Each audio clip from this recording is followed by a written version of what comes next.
Malaking amount na up to 100,000 pesos daw ang pwede nating ma-loan dito sa online loan application na i-review natin ngayong araw. At ang maganda pa dito ay mula 90 days or 3 months up to 180 days or 6 months daw ang kanyang loan term. Hello mga ka-London! Loan dito, loan doon.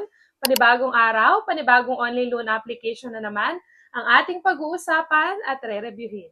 Tara, samahan niyo akong alamin kung ito na ba ang magiging solusyon sa pera problema natin. At kung bago ka lang sa channel na ito, ay huwag mong kalimutang mag-subscribe at i-click ang notification bell para lagi kang updated sa mga susunod pa nating mga videos. At ayan nga, tama kayo nang narinig dahil itong online loan application na ito ay nagpapaloan ng up to 100,000 pesos. At syempre, ang alamin natin is magkano kayang ibibigay niya sa ating credit limit for first-time user. And ang kagandahan nga is mula 90 days up to 180 days or 3 months up to 6 months daw ang kanyang loan term. And syempre, dahil ngayon ang mga binanggit sa kanyang ads, for sure, excited ko yung malaman kung ano bang online loan application itong tinutukoy ko.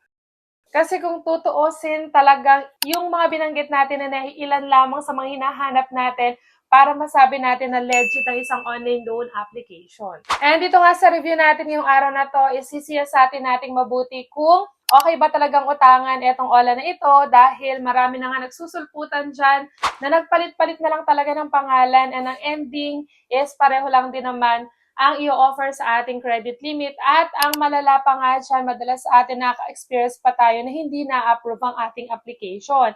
Pero kung ikaw nga ay madalas na hindi na-approve sa mga application, huwag kang mawala ng pag-asa dahil dito sa ating channel ay namimigay tayo ng instant GCash giveaway sa masuwerteng mapipili. Ano nga lang bang dapat mong gawin? I-like lang ating video at huwag kalimutang mag-comment sa comment section para sa chance ang manalo. Nagkakaroon ka na ng idea sa mga online loan application and at the same time, may chance ka pang manalo ng instant cash. Kaya ano pang hinihintay mo, i-like na agad ang ating video at huwag kalimutang mag-comment sa comment section. At yan, balik na agad tayo dito sa OLA na i-review natin ngayong araw for sure. Baka marami na rin sa inyo ang nakita na ang ads na nagsusulputan. Netong si Credit Code Know Your Credit na merong maximum loan amount na up to 100,000 pesos at meron nga daw itong loan term na 90 days up to 180 days at meron daw siyang 0.09% na daily interest.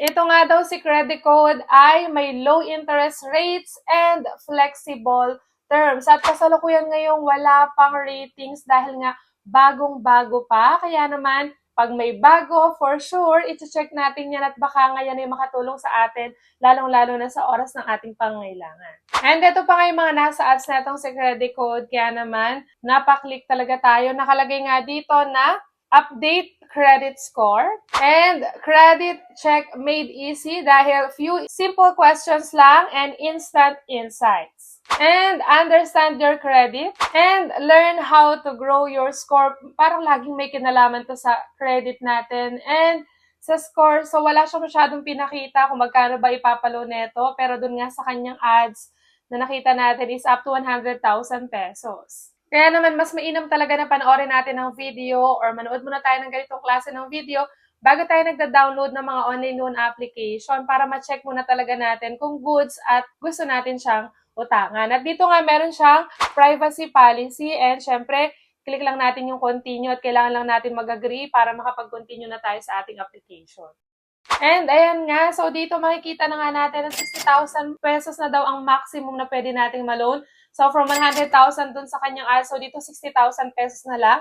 Pero malaki pa rin ang 60,000 pesos lalo na kung ibibigay niya to sa atin for first-time user. So, i-click na agad natin dyan yung Get Credit Limit. At dito nga para tayo makapag-login or makapag-register, kailangan pa rin natin ang ating active phone number para makapag-send sila sa atin ng verification code at makapag-continue na agad tayo sa ating application. And dito nga, bago tayo makapag-continue sa ating application, meron siyang questionnaire na may sasagutan tayo na 5 questions. And dito nga, kadalasang itatanong sa atin kung meron ba tayong loan sa past months, meron ba tayong overdue, And nasa sa inyo na nga po yan kung ano ilalagay nyo, yes or no lang naman yan.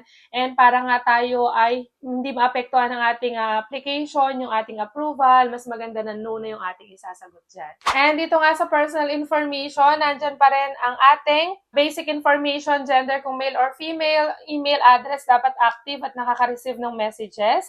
And kasama dyan ang ating birthday, educational level, pipili lang tayo, marital status kung married or single, at dito nga, isang valid ID lang ang kailangan para tayo ay makapag-apply. And pag nakapili na nga tayo ng available natin na isang valid ID, pipicture natin yung front and back at meron silang facial verification or recognition to check ba kung ikaw ba yung naglo-loan or nagamit lang yung ID mo sa paglo-loan. And dito naman sa emergency contact, kailangan lang natin makapag-provide ng 2 contact number. At dito nga syempre, lagi natin pinapaalala sa inyo, madalas dyan nagkakaproblema yung mga naglo-loan dahil once sa due date na natin at hindi tayo nakakapagbayad, for sure ang tatawagan nilang susunod ay nilagay natin contact reference, kaya naman dapat alam nila na nilagay natin sila as contact reference sa ating loan para at least kung may tumawag man sa kanila or mag-text ay hindi na sila magulat. And dito nga sa bank card information or bank information natin, pwede pa rin through bank or e-wallet. At sa e-wallet, ito yung mga available at pwede,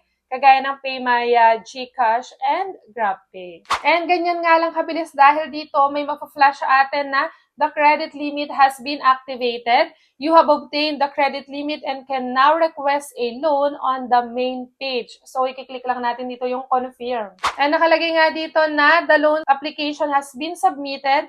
You have requested 2 products. So, ano kaya yung mga products na to? The total amount is 6,000 pesos. Malaki yan. So, yung 2 products kaya na to, tag 3,000 pesos. I-check natin.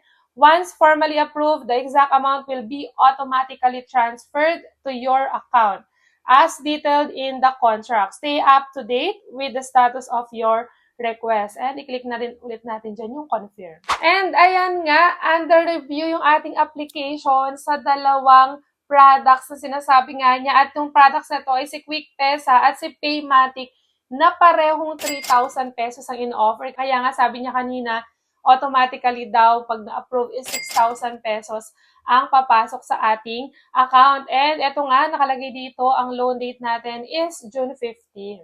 And ang ending nga ng ating application dito kay Credit Code na naging si Quick Pesa at Paymatic na nag-offer daw sa atin ng 6,000 pesos dahil each dun sa application ay nag-offer ng 3,000. So pag in-add natin yung 2 offer na 3,000, ang total ay 6,000 pesos. Ang ending po ay hindi po tayo na-approve. At kung ikaw nga ay nakapag-try na din dito kay Credit Code na bagong-bago, pero magpapalit lang din naman siya ng pangalan sa ending, is i-share mo yung iyong naging experience kung meron bang naka-approve sa inyo or na-approve sa application sa Credit Code. At ito nga ang kabuang review natin dito. And kung gusto mo pa nga ulit mag-try dyan, is nasa iyo ng desisyon kung itutuloy mo pa rin ang paglo-loan dahil ang purpose lang ng ating review ay bigyan kayo ng idea magkano ibibigay ng credit limit, magkano ang interest and service fees at syempre, mahabang loan term, kung gaano ba yan kahaba yung ibibigay niya sa ating loan term.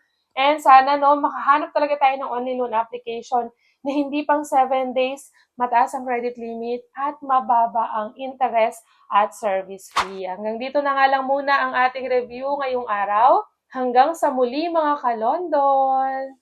Bye-bye!